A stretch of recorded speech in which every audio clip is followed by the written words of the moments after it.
Boa tarde, é uma honra estar aqui de novo, mais um dia de curso na Casa Dice. Agradeço a presença de todos e todas e todes.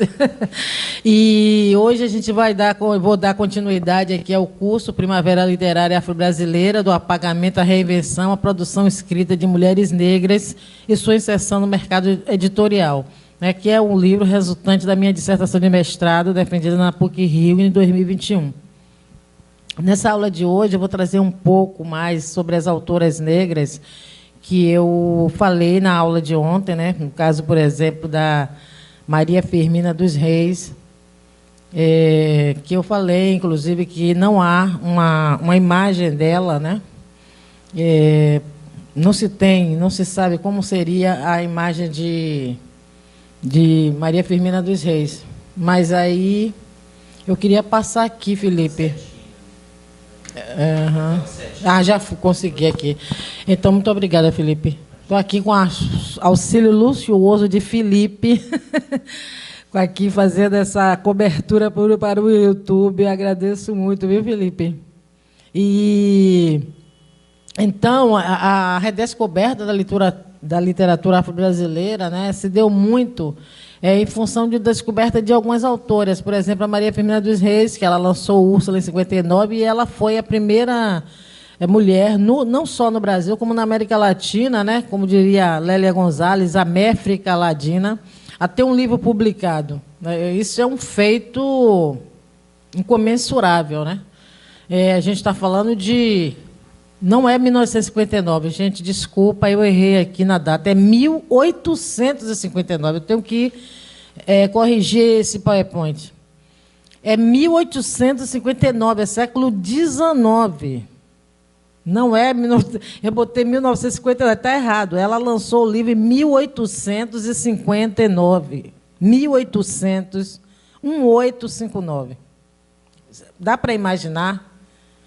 1859, uma mulher negra no Maranhão lançar um livro.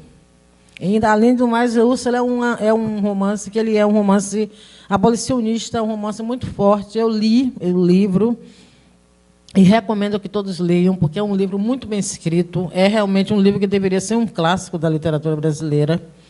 Trata lá da questão do patriarcado, da violência, violência contra os escravizados, uma sociedade patriarcal, colonial, extremamente violenta, baseada totalmente na violência. E o trabalho de Maria Firmina dos Reis ele foi resgatado, e, a partir daí, foi um alvoroço no meio literário. Descobri que havia a existência dessa mulher, né? Então, eu peguei, né, esse gancho aí, foi muito bom. E, como eu disse, se eu tivesse feito em 2006 o meu mestrado, como eu estava programando, né, eu não teria tido essa riqueza de material, essa riqueza de informações que a gente tem hoje. Muitas autoras só chegaram ao Brasil 30 anos depois, como é o caso de Patricia Hill Collins, Angela Davis, né, a parte teórica. No Brasil não havia livros da juíza Kimberly Crenshaw, que cunhou o termo interseccionalidade. O livro de Angela Davis, Mulheres, Raça e Classe, só chegou aqui há uns 4, 5 anos atrás. Então, hoje a gente tem já um material teórico um pouco mais robusto, né? Eu diria até que bastante robusto, porque a gente tem Grada, tem Angela Davis, tem Patricia Hill Collins, tem uma série de até aquela poeta Bell Hooks, né? Tem Bell Hooks, tem aquela outra poeta que eu esqueci o nome dela agora. E tem outras aí. No Brasil a gente tinha Lélia Gonzalez, Sueli Carneiro, hoje a gente tem Leda, tem uma série de mulheres fazendo um trabalho teórico com muita qualidade. E aí eu descobri também essa poeta aqui chamada Alta de Souza. Uma poeta, olha, eu estou numa dúvida aqui se ela é do Maranhão ou do Piauí. Eu fiquei de ver ontem, mas eu acabei não olhando. Mas eu tenho quase certeza que absoluta que ela é do Maranhão também, sabe? E essa Alta de Souza, ela morreu com 25 anos. E ela, na virada do século, ela lançou esse livro Horto, em 1900, com prefácio de Olavo Bilac, E morreu com entre 24 e 25 anos. E a poesia dela é uma poesia muito interessante, está aqui no livro. Eu trouxe algumas poesias dela, que são muito boas, inclusive. É muito interessante de ver, porque tem tem uma influência da poesia gótica, que na época a referência era de Edgar Poe. Então, uma poesia que tem uns lados meio, às vezes, sombrio, às vezes tem uma coisa muito religiosa, tem a coisa da castidade, resignação com o destino. Então, mas ela consegue furar, quebrar esse bloqueio e acaba nos trazendo assim, algumas coisas muito interessantes, uma leveza. E tem uma poesia dela que é uma grande coincidência até, que eu descobri, né? E ontem eu ia ler, mas eu não achei a página. Hoje eu achei a página que eu marquei as páginas para não deixar de ver. Tem uma poesia aqui que eu fiquei muito encantada com essa poesia e que mostra que, apesar de ela ter essa influência gótica, né, romântica, gótica e simbolista, ela tem também um lado assim mais leve, né? Então ela tem um poema. Eu botei os 3 poemas dela aqui desse livro Horto. Mas essa, em particular, me chama a atenção, talvez vocês entendam por quê. Chama Versos Ligeiros.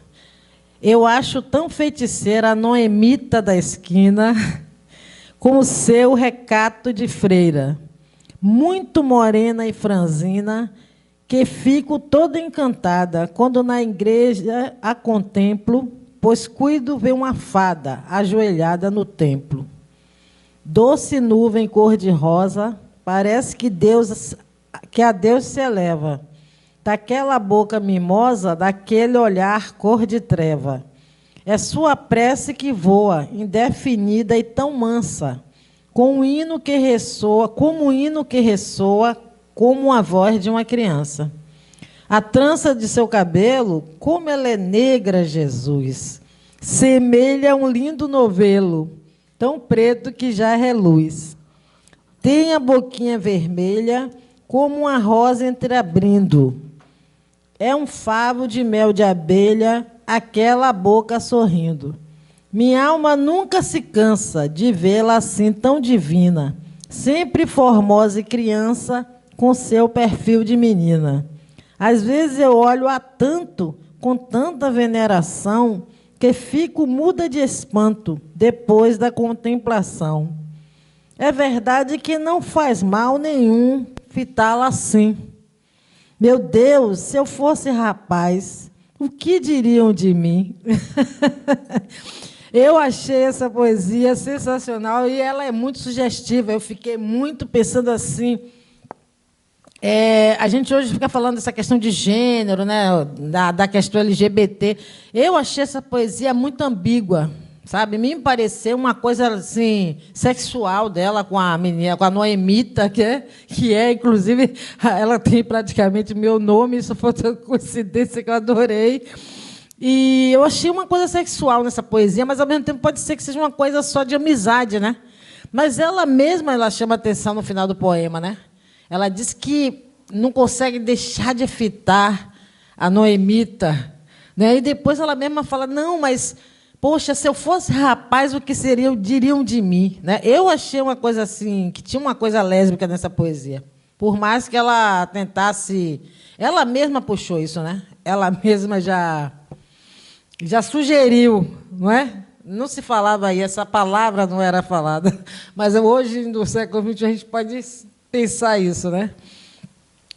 Eu trouxe aqui também a Estela do Patrocínio, né? Que ela é uma poeta que, na verdade, ela não escreveu nada, mas ela falava. Ela foi encarcerada quando ela tinha 21 anos, em 62, e ela ficou 4 anos no Centro Psiquiátrico Dom Pedro II, e depois ela foi transferida para a colônia Juliano Moreira, e morreu em 92, aos 51 anos. Nesse tempo, que ela ficou 30 anos, se usa essa palavra, encarcerada, porque ela não tinha um problema mental. O que ela tinha era muita inteligência. Era uma mulher preta, que tem uma foto dela, dá para ver aí, né? Que foi a melhor foto que eu achei. Essa foto foi uma raridade. que ela era muito inteligente, ela era uma gênia, sabe, assim, uma mulher, uma filósofa, assim, ela é uma mulher que não estudou, não tinha um estudo, mas ela era de uma inteligência, ela trabalhou como empregada doméstica, e um dia ela saiu do trabalho, ela foi pega e encarcerada nesse centro psiquiátrico. Então, quando ela estava lá, as artistas plásticas Nelly Gutimacha e Carla Gagliardi, a psicóloga e a psicóloga Denise Corrêa, ela via que ela falava coisas muito sofisticadas, muito rebuscadas, e ela passaram a entender que ela não era louca. Então, passaram a gravar as falas dela. E um dia ela fizeram uma exposição no centro daquele Bispo do Rosário, né? E nessa exposição a Viviane Mosé estava lá e ouviu. Essa exposição tinha tudo, tinha as fitas gravadas, tinha desenhos, tinha tudo dos internos. E Viviane Mosé gostou muito, então ela se interessou e começou a formatar o falatório, as palavras, as falas de Estela do Patrocínio. E isso virou um livro, que ela lançou pela Azog, né? Então, eu achei essa história muito representativa, porque, no início do século, na primeira metade do século XX, ela foi pega em 1962. Você vê que, em 1962, o Brasil já estava um pouco melhor, mas você veja como era a situação do negro naquela época. Ela foi pega naquela época, mas no início, até metade do século XX, era compulsório alguma pessoa ter qualquer tipo de problema e ser internado como louco, e era uma máquina de moer gente, né? Muita gente não saía, entrava, não saía. Tomava aquelas injeções fortíssimas e tal. E era uma política também, de certa forma, de eugenia do Estado, né? Para se livrar dos corpos indesejados, né? Como disse Foucault. E essa Estela do Patrocínio, ela se encaixa muito nessa teoria, nesse conceito que Foucault traz dos corpos indesejados, porque era uma mulher preta, muito retinta, né, um padrão de beleza muito longe do ocidental. E aí, olha essa parte que ela diz assim: eu sou Estela do Patrocínio, bem patrocinada, estou sentada numa cadeira, pegada numa mesa, negra, preta e crioula. Eu sou uma nega, preta e crioula. Olha, imagine ela falando isso em 1960, 1970. Que estranhamento ela não deve ter causado, não é? E ela foi vítima do racismo brasileiro mesmo. Né? Isso aí é muito óbvio. E esse outro poema aqui, que a Viviane formatou, né, transcreveu, ela diz: eu estava com saúde, adoeci. Eu não ia adoecer sozinha, não. Mas eu estava com saúde, estava com muita saúde. Me adoeceram, me internaram no hospital e me deixaram internada. Eu agora vivo no hospital como doente. Então, quer dizer, ela tinha plena consciência, né? Que os corpos indesejados, se eles não estivessem doentes, eles seriam adoecidos. Era preciso se livrar deles de alguma maneira, né? E as psicólogas deram esse depoimento aqui numa entrevista para a revista CUT, que ela diz assim: gradualmente as artistas... elas dizem assim... ela não era uma pessoa sorridente, que achava graça das coisas. Ela tinha uma gravidade muito intensa. E isso era como entrar em contato ao vivo com Nietzsche e com Artaud, né? Antonin Artaud, que é aquele poeta também que teve problemas psicológicos, psiquiátricos, que a Ana Kiefer estudou. Minha orientadora, a tese dela foi sobre a obra de Antonin Artaud. E Nietzsche também, que é um gênio, sim, ele era uma cabeça, o cara pensador. Ele, em um determinado momento da vida dele, teve problemas pessoais e foi parar também no manicômio, né? Então, achei essa relação que ela fez com da Estela do Patrocínio com Nietzsche e Antonin Artaud muito pertinente, né? É um reconhecimento de que ela era uma mulher muito inteligente. E, infelizmente, ela estava ela não estava dentro de um padrão, né? E a gente também vive dentro de um sistema perverso, que é um resquício e uma herança do processo colonial escravocrata. Então, aqui também eu descobri uma outra... Esse aqui é o perfume da dissertação, né? Porque eu fiz análise da obra do livro Posse Vicêncio, de Conceição Evaristo, Água de Barrela, de Helena Alves Cruz, e Um Exu em Nova York, de Cidinha da Silva, que é um livro de crônicas.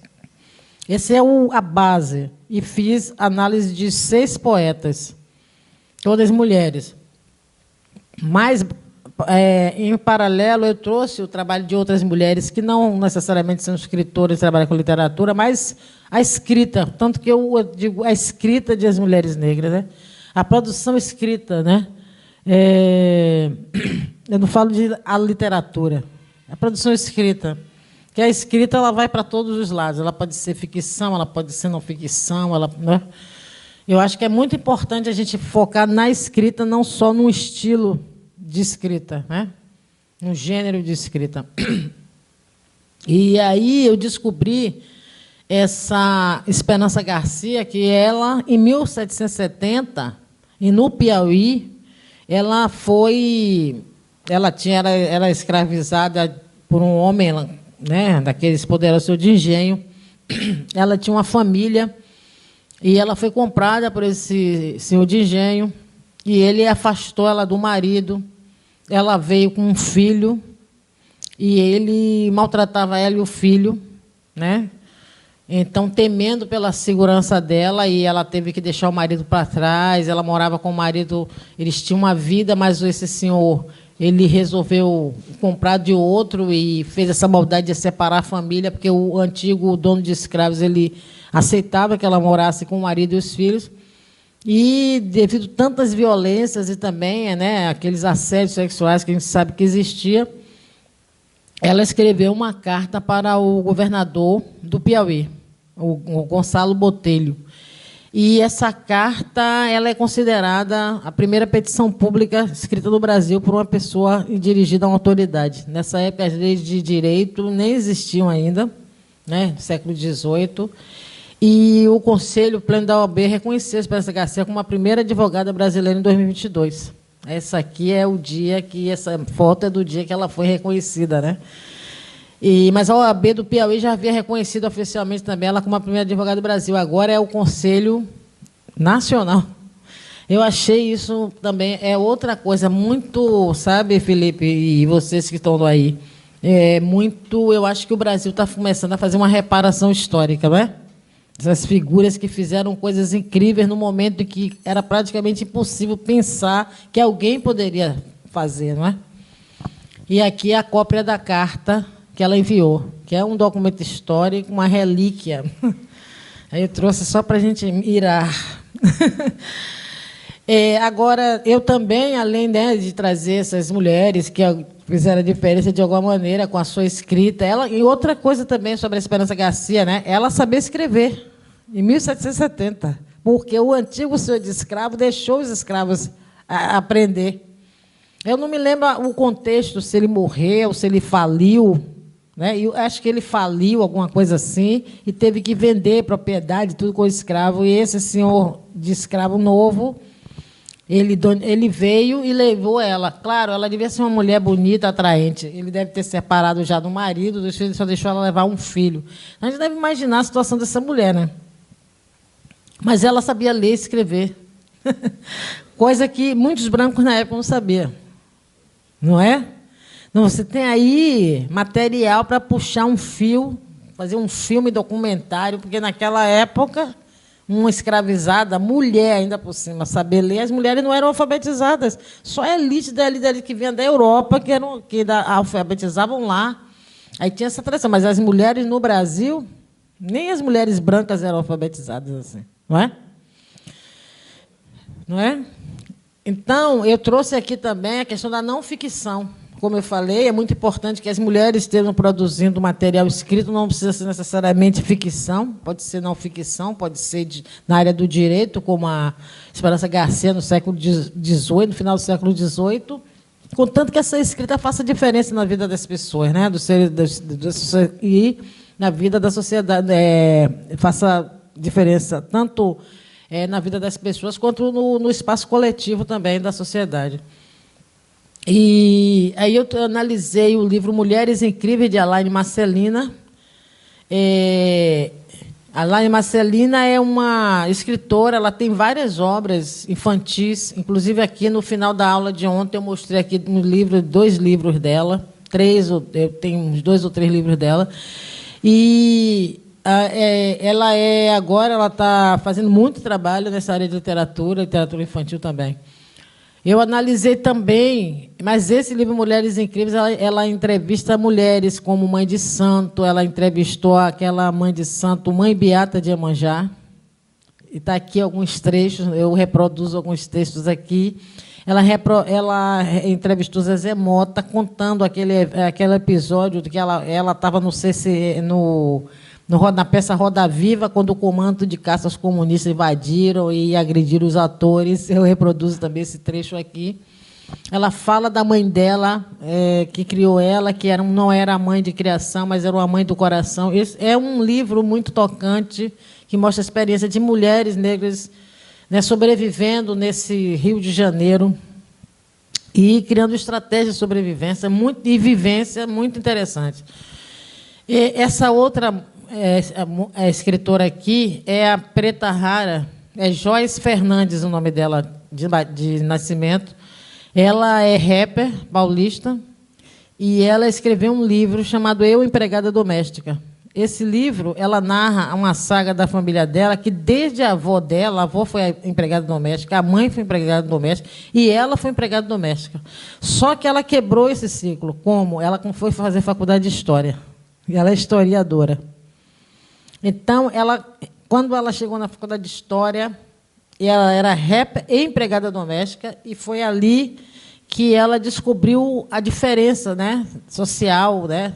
E ela, como rapper, começou a trazer isso para as letras das músicas, e teve esse start na cabeça dela, deu essa explodida, assim, ela explodiu as ideias e ela foi fazer história, e aí a primeira coisa que ela fez foi fazer um livro onde ela trazia depoimento de várias mulheres que foram empregadas domésticas, que ainda eram empregadas domésticas. Esse livro foi lançado em 2019, enquanto eu estava fazendo um mestrado na PUC. Eu comprei logo esse livro, achei esse livro vai me servir para alguma coisa, e realmente, de fato, serviu. Então, os relatos são aqueles mesmos que a gente conhece, de empregadas assediadas pelo patrão, né? De empregadas sendo maltratada pelas patroas, exploradas, a criança que é tirada da casa da mãe, levada para a casa de uma família, chega lá, a família tira da escola, ameaça de bater, de isso, daquilo, aquilo outro. Situações assim muito dramáticas, quase trágicas, né? E esse livro ele teve tudo a ver com o que eu estava tratando aqui. E Carla Cíntia Conteiro, ela tem um livro que trata mais da questão, até ela tem um lance assim, tem uma coisa que eu fiquei vendo depois, que o livro dela, Sem Interrupções, é um livro de conto, ela fala de questões sociais a partir do espaço urbano, né? Porque ela trata de conflitos assim, de nomes, né? Porque uma tem o nome de um pastor, aí outra tem o nome do Evaristo Arne, não sei o quê e tal. Aí os evangélicos que estão ali naquele lugar não chamam pelo nome do líder da Igreja Católica. Então, ela traz umas coisas assim, muito interessante, porque é sutil, mais suave. Eu falei, não, é bom para dar essa leveza também, né? Para dar uma leveza. A Carla, ela escreve, ela faz muita crônica. Então, eu trouxe 3 mulheres assim, com um perfil bem diferente. Nesse contexto também, né, eu trouxe também aqui alguns trabalhos de algumas coisas que combinam, que tem tudo a ver com essa questão que a gente fala do papel da mulher negra na sociedade brasileira. E eu descobri aqui esse poema de Cristiane Sobral, que é realmente muito significativo. Ela diz assim: não vou mais lavar os pratos. Depois de ler, percebi a estética dos pratos, a estética dos traços, a ética estática. Não vou mais lavar as coisas e encobrir a verdadeira sujeira. Li a assinatura da minha Lei Áurea, escrita em negro maiúsculo, em letras tamanho 18, espaço duplo. Aboli. Não lavo mais os pratos. Esse poema realmente é uma mulher negra, poeta, falando isso, né? Eu acho que tem uma força, né? Então, eu não podia deixar de trazer essa passagem. E, voltando à questão agora da teoria, olha, você me fala aí o tempo, viu, Felipe? Está tranquilo aí, né? Está tranquilo aí o tempo, né? Já passou meia hora? Quase meia hora. Ah, então tá bom, então tá ótimo. 15 para 7? Ah, tem tempo, tem tempo. Então, eu trouxe aqui um pouco também que eu fui descobrindo sobre a teoria, né? Eu descobri, tive uma grata surpresa de descobrir esse trecho aqui, proferido por Antônio Cândido, que eu trago ele aqui no livro, quando eu trato da questão do conceito que ele traz de literatura, né? Que é obra, autor, obra, público, leitor e crítica especializada, né? Ele fala também, além dessa circularidade da obra, que tem que ter todo esse ambiente, né? Esse contexto, ele fala também de tradição, né, e tal, mas essa questão de tradição aí eu já questiono, porque justamente a questão da tradição está muito ligada a um ambiente que o autor que ele está produzindo a partir do contexto que ele produz, né? E para criar uma tradição, nós só estamos começando a criar uma tradição agora, né? Eu acho que Conceição Evaristo está começando a criar uma tradição, né? Jefferson Tenório, não é? Então, se tratando da literatura negra, a gente tem que ver isso com mais cuidado, porque até pouco tempo, escritores, quando falava escritor, todo mundo pensava, é um homem branco, hétero, classe média para cima, né? Então, como diz a pesquisa da UNB, coordenada pela professora Regina Del Castanher, é uma autorreferenciação o tempo todo na literatura brasileira, que ela é feita por uma classe média, os dados mostram. E, então, como não tem pessoas negras produzindo uma literatura nesse patamar, né, com um percentual significativo, é claro que o ambiente que vai ser retratado é um ambiente da classe média branca. Isso vai se repetindo, isso vai se retroalimentando. Então, quando você tem um Jefferson Tenório, tem aquele outro, agora que eu fico confundindo os dois, que os dois estão muito assim premiados e tudo. A gente tem a própria Conceição, a Eliana Alves Cruz e tudo. A gente começa a ver luz no fim do túnel, né? Mas a literatura negra ainda está saindo daquele espaço que a pessoa chama de resistência. Nós precisamos sair desse espaço de resistência, que é bom para o espaço artístico mesmo, sabe? Sei, ficar tranquilo. Então, esse Antônio Cândido ele fala que, assim, abre aspas, desde aquele tempo do Estado Novo, sentíamos a necessidade de procurar um socialismo democrático que atendesse ao específico brasilienses. Não conseguíamos, eu, pelo menos, não consegui ver com clareza o que este era. E eu, por exemplo, muito mais tarde percebi que o problema do negro está no cerne de qualquer política socialmente avançada no nosso país. Seria o caso de completar o verso de Mário de Andrade, no improviso do Mal da América. Grito imperioso de brancura em mim. Por outro, a ser considerado como fundamental para o brasileiro social mind. Grito imperioso de pretura em mim. Eu achei... Esse Antônio Cândido não cansa de surpreender, né? Porque eu adoro o trabalho de Antônio Cândido. Eu lia na Faculdade de Letras da FRJ, a gente, né, era obrigatório, Antônio Cândido era leitura obrigatória, a gente lia 2, 3, 4 livros, e eu adorava, porque ele é sociólogo, né? Além de ser crítico literário. Então, ele traz essa pegada social, essa crítica social, e aí eu descobri isso. Olha que maravilha. Grito de pretura que há em nós. Isso não é sensacional? Porque eu sempre falava isso.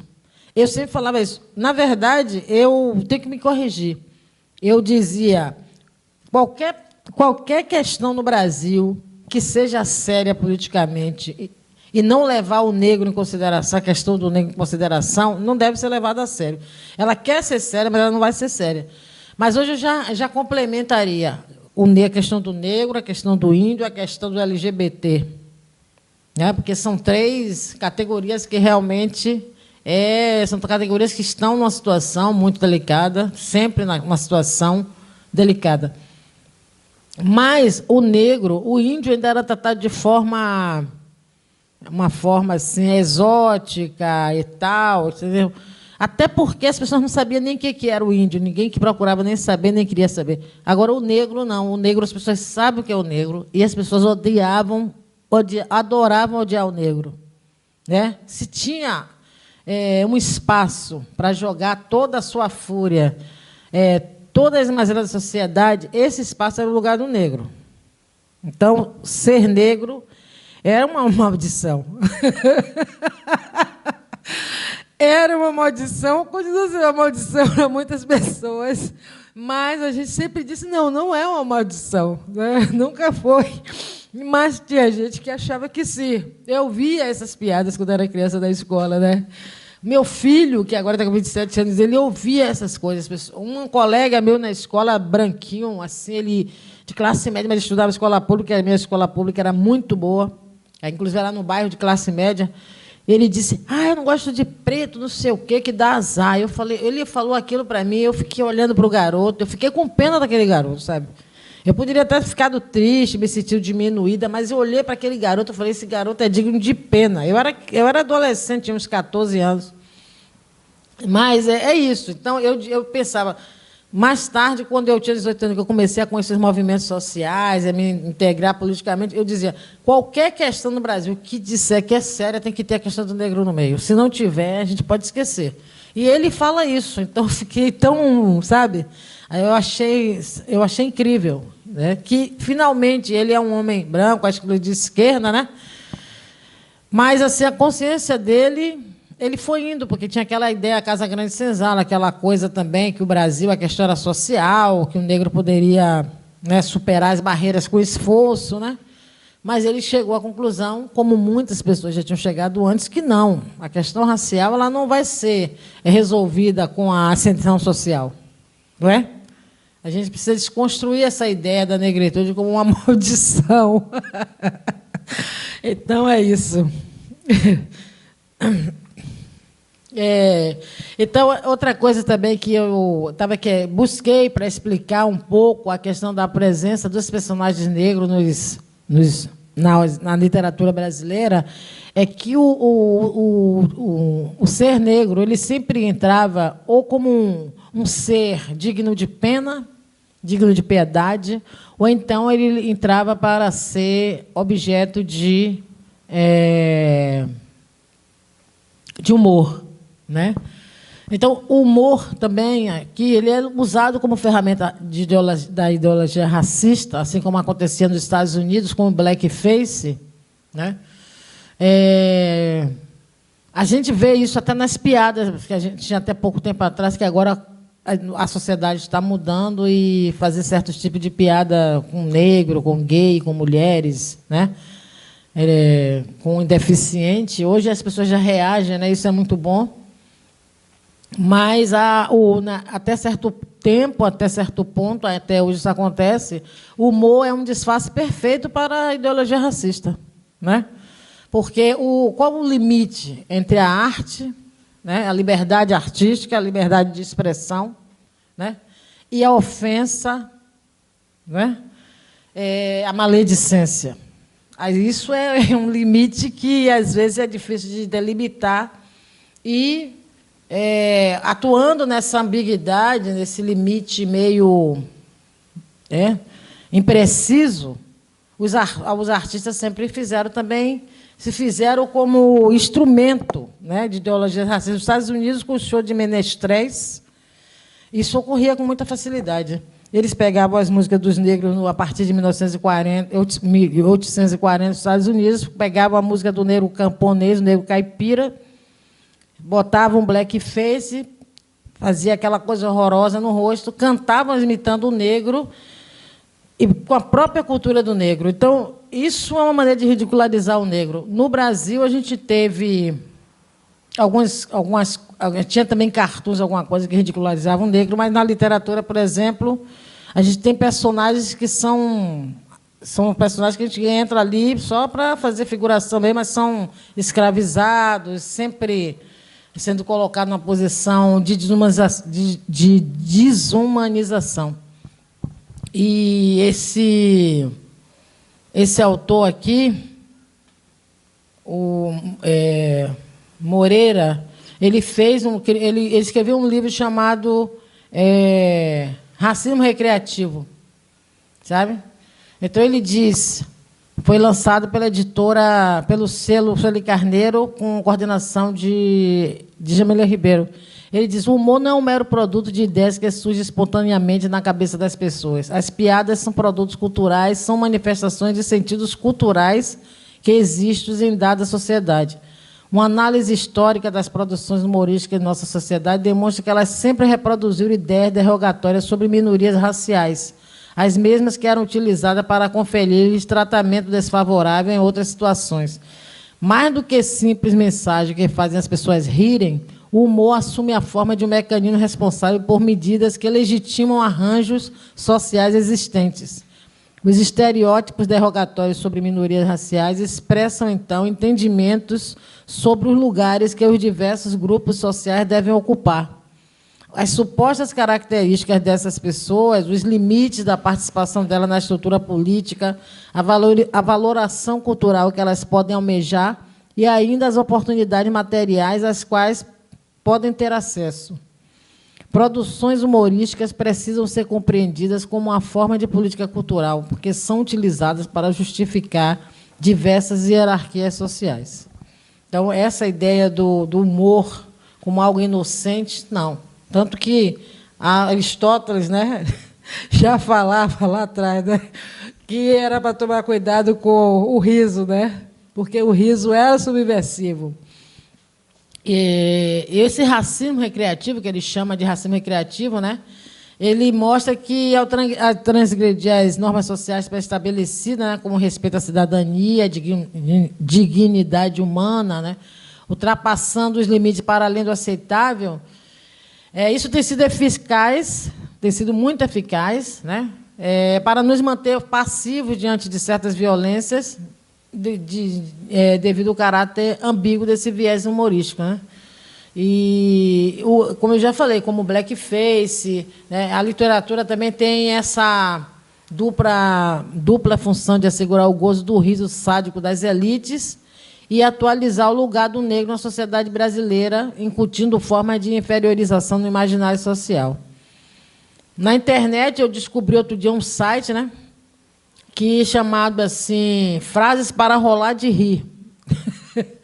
Aí tem uma frase que um humorista, eu não lembro o nome dele, mas se ele vê essa palestra, esse curso na internet, ele vai saber que é ele que eu estou falando. Um humorista desses aí que trabalha na televisão, eu não sei o nome dele, né? Por sorte, nem sei o nome dele, não vou poder dizer. Mas ele vai saber que é ele. Ele tinha um espetáculo que ele usava essa frase aqui. Cabelo ruim é igual a bandido. Ou está preso ou está armado.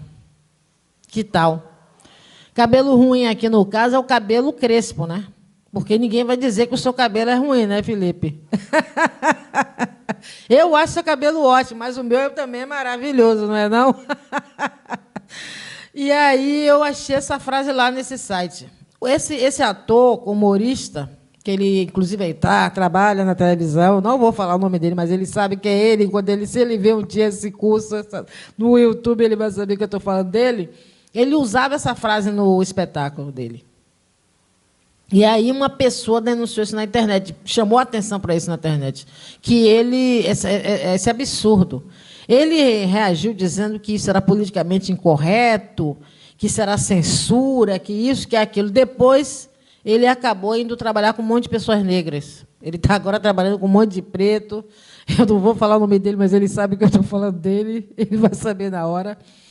E hoje ele elogia a colega preta, que é preta e gorda, que é humorista igual a ele, Mas, naquela época, uns 15 anos atrás, ele reproduzia isso aqui, e, se alguém falasse alguma coisa, ele dizia que que isso era censura. Então, a gente já avançou um pouco, né? Que muitas pessoas reacionárias que tentavam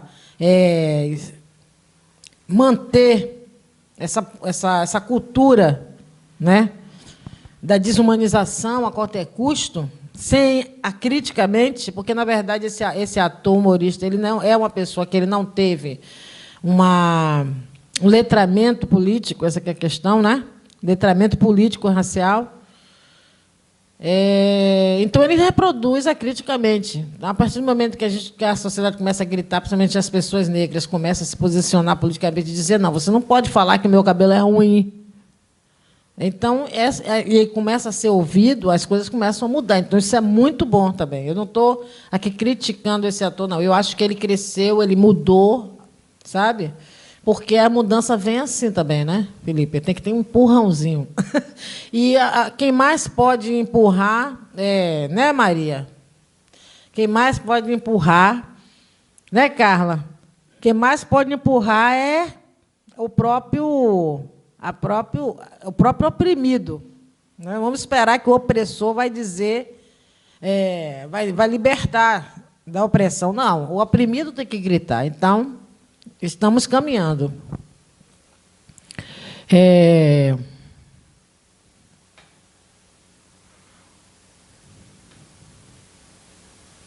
Eu agora vou passar aqui por uma questão que, quando eu estava analisando as obras e tal, eu percebi uma questão muito séria, né? Que eu estou falando de mulheres, eu tenho que falar de mulher negra, escritora e tal, mas também da mulher negra em todas as instâncias da sociedade. Então, o papel que a mulher negra sempre teve na sociedade, como Lélia Gonzalez já falou, que é de também criar os filhos das famílias brancas desde a época da escravidão e passar todo o seu referencial cultural, mítico e cultural para os filhos dos próprios escravizadores. E a gente viu uma reprodução desse papel no início do século XX, depois da abolição, e até hoje. Então, durante a pandemia de 2020, a gente teve o caso do menino Miguel, né? Que a mãe teve que trabalhar durante a pandemia, né? Muitas pessoas receberam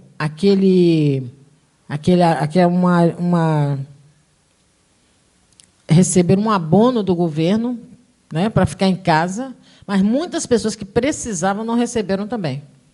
Diz que houve fraude, houve muitas coisas. Acontece que muita gente não recebeu.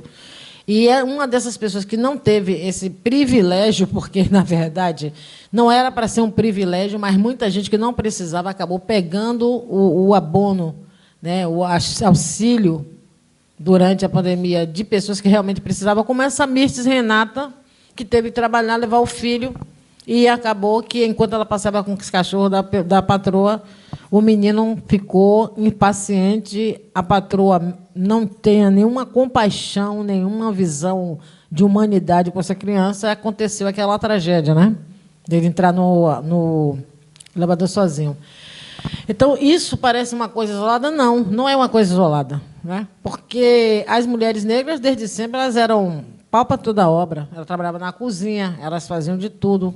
Quando elas tinham um tipo físico mais assim, né, ao gosto dos europeus e tal, ela ia para ficar na casa grande, ela acabava também tendo que fazer os serviços da esposa do dono de engenho, né? Os serões, as horas extras, né? Então, isso não muda, né? As pessoas falam que a mulher... Antigamente existia uma frase horrorosa que dizia que preta para trabalhar, mulata para fornicar e branca para casar. Então, quer dizer, a mulher negra, com aquele padrão mais africano, ela vai trabalhar. A Mirtes e muitas de nós vai trabalhar. Aquela com padrão que já tem assim, uma mistura, mestiçagem e tal, que hoje a gente chama de pardo, né? Antigamente se chamava aquela palavra horrorosa, colonial e racista de mulata. Ela consegue algumas brechas no sistema, mas é uma mulher negra também, explorada, é uma mulher negra vilipendiada. Então, essa questão que a gente vê com Mirtes, né, é que o corpo de Mirtes ele não é visto como um corpo de uma pessoa, né? Ele vê como um corpo a ser explorado ao exaustão, né? a mãe dela também, e até o menino, como na época da escravidão. Você imagina uma mulher de classe média indo trabalhar num banco, levando o filho, botando o filho assim do lado, e aí o gerente vem e fala, menino, fique quieto aí. O menino, quero ver minha mãe. E o gerente vai lá, bota o menino no elevador, e o menino vai lá para cima, para o último andar e cai. A gente não vai ver isso, não é? Então, assim, é algo tão surreal que você para pensar, parece que a gente parou no tempo quando você vê, durante a pandemia, uma coisa dessa, né? E Lélia Gonzalez, ela categorizou essa relação escravocrata que nunca acaba de neurose cultural brasileira. E aí eu estava analisando o Curtiço e o Mulato, né? E os personagens, eles são assim, né, devido àquela questão das teorias, né, pseudocientíficas, colocava as personagens negras e mestiças em não lugares, né? E esses lugares são materialmente e metaforicamente inabitáveis devido à precariedade estrutural, psíquica, social, econômica e política, né? Onde não há possibilidade de criação de vínculos sociais saudáveis. Então, de interação humana digna. E no João Luiz de Azevedo a gente vê isso, né, que surge na forma de murmúrios, lamentos, cacofonias, né, e é tudo construído para comprovar que aquelas pessoas elas têm uma incapacidade civilizatória. Falta algo, né? E esse conceito de não lugar, criado por Marco G, em contrapartida a um lugar antropológico, né, que é o lugar simbólico, identitário, relacional, histórico, lugar onde onde as trocas sociais são efetivadas e a construção da memória individual e coletiva, ela confere a seus integrantes um senso de pertencimento a uma determinada cultura e está muito vinculado também a um determinado território onde essas trocas ocorrem. Difere dos não lugares, né, que são lugares transitórios, né? Por essa razão, eles não possibilitam laços afetivos duradouros. Então, aeroportos, estação de metrô, hotéis, shopping center, entre outros espaços fugazes de convivência, né, que não possuem características de um lar. Mas também pode ser lugares onde o sujeito tende a ficar invisível, né? Ter a sua existência anulada pelas contingências materiais, políticas e sociais, como campo de refugiados, prisões, favelas e lugares periféricos desassistidos pelo poder público. Nesse caso de Mirtz, né, a gente vê que o menino, aquela casa da Caçari Corchala Real, ela poderia ter sido um lugar de acolhimento para o menino, porque era a pandemia, a mãe estava passando com os cachorros, e era uma criança de 5 anos. Mas não era um lugar transitório e não houve nenhum tipo de laço afetivo ali, né? Então, a patroa confiou os cachorros à empregada, a empregada confiou o filho à empregadora. E olha o que aconteceu. Então, quer dizer, é um flagrante mesmo da desumanização das pessoas negras, né? Em pleno século XXI. E esse paralelo entre ficção e realidade que eu comecei a fazer tem no Mulato Domingas, que é a personagem, a mãe do Raimundo, que é o personagem principal, que ela enlouquece, que ela é filha do seu Engenho. Tem a Bertoleza, né, que é aquela escrava, ela é roubada, ela é explorada pelo João Romão, o português João Romão. E, quando eu estava fazendo essas análises, eu li no jornal uma matéria que falava de uma mulher chamada Madalena Gordiano, né? Uma mulher negra que foi mantida em situação análoga à escravidão por 38 anos. Isso durante a pandemia. Era exatamente o momento que eu estava escrevendo a tese, 2020, a dissertação. E ela foi mantida na situação análoga à escravidão durante 38 anos por uma família da elite mineira, os Milagres Rigueira. E esse fato veio à tona no final de novembro de 2020, né? E então eu comecei a ver a ficção e vida real imbricadas, sabe? E elas se imbricando na composição estética literária, se entrelaçando com a realidade e se retroalimentando, né? E então essa questão da exploração de mão de obra feminina negra nas casas das famílias brasileiras, ela continuou no período da abolição, né? E quando o empregador que não pagava salário, na verdade, ele escravizou a Madalena, essa mulher negra, ele disse que não colocou ela nele, um professor universitário, né? O Dalton Milagre Regueira. Ele disse que não incentivou a Madalena, a empregada negra, a estudar, porque achava que isso não a beneficiaria. Então, você veja, em pleno século XXI, um professor universitário dizendo que não incentivou uma mulher negra, uma criança negra a estudar, porque isso não a beneficiaria. Ele pode dispor do corpo de uma mulher negra, que não é da família dele, do jeito que ele bem quiser, e decidir o destino dela. Não é? Por que ela não beneficiaria? E, então, essa situação ela parecia um caso isolado, mas, na verdade, não. Logo em seguida, apareceu um outro caso de uma mulher chamada... Não tinha nome.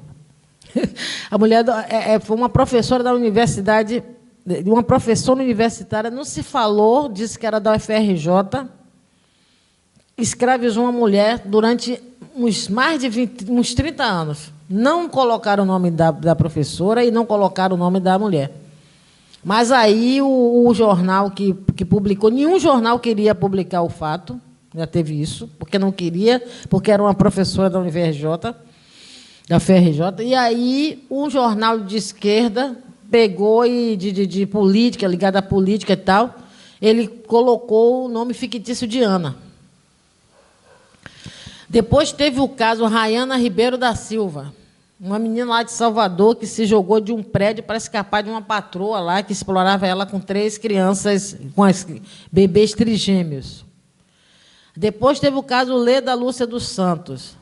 Aí depois teve o caso de Madalena Santiago da Silva. E, por fim, eu parei aqui, porque eu já não estava aguentando mais.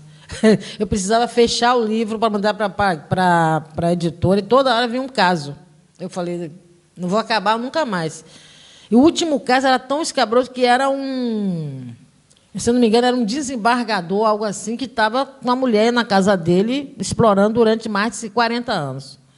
Eu falei, agora chega, eu não tenho nem saúde mais para isso, nem tempo. E aí o último caso foi da senhora X. Eu batizei de senhora X, porque essa daí também não tinha nome, nem o jornal botou o nome nela, fictício. Eu coloquei o nome senhora X, que foi uma senhora de 84 anos que foi pega numa casa, dormindo num corredor, num sofá no corredor, do lado do quarto de uma outra idosa, que ela cuidava de uma idosa. Ela é idosa, com 84, cuidava de uma senhora idosa branca. Essa senhora de 84 anos era uma senhora negra. Ela foi para a casa dessa família muito pequena. Ela estava lá 72 anos. Você pode imaginar? 72 anos na casa dessa família, sendo explorada. A mulher já estava com 84 anos. Então, quando chegou nessa, eu falei, agora chega, tá bom, porque minha saúde já está, né? Agradece. E quando eu fui ver também uma outra questão, que é 2 contos de Machado de Assis. Nesses 2 contos de Machado de Assis, eu estou querendo voltar aqui. Eu já botei, mas é porque eu parei aqui, não está indo para frente. Não sei o que aconteceu. Será que eu vou ter que fechar aqui e abrir de novo, Felipe?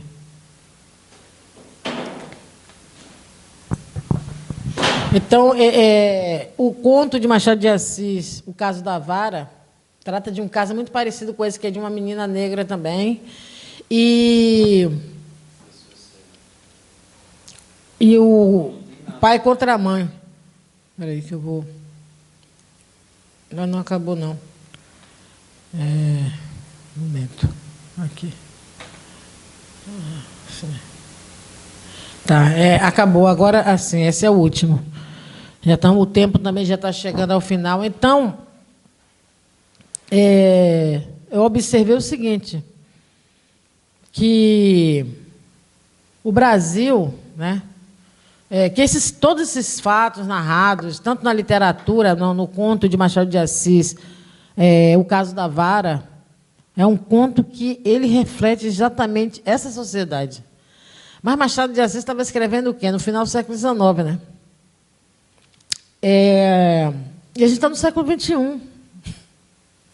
sabe?